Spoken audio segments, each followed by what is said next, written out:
आज मंगळवार या ठिकाणी भाविकांची अलोटाची गर्दी झालेली आहे आणि अधिक मासानिमित्त बत्ताशे, अनारसे आणि दीपदान या सगळ्या प्रकारचे दान महिला वर्ग या जगदंबा मातेला अर्पण करण्यासाठी या ठिकाणी अलोट अशी गर्दी झालेली आहे।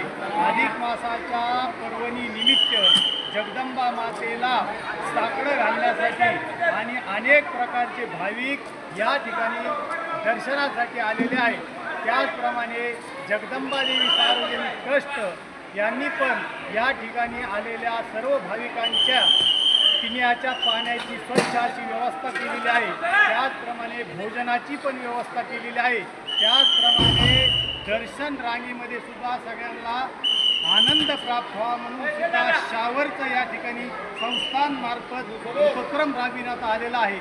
अनेक लोकांना या ठिकाणी जगदंबा मातेचा अधिक मासानिमित्त आशीर्वाद प्राप्त होण्याचा योग आहे। तरी जास्तीत जास्त लोकांनी अधिक मासाचे 4 दिवस राहिलेले आहेत, सर्वांनी याचा लाभ घ्यावा। जय जगदंबा।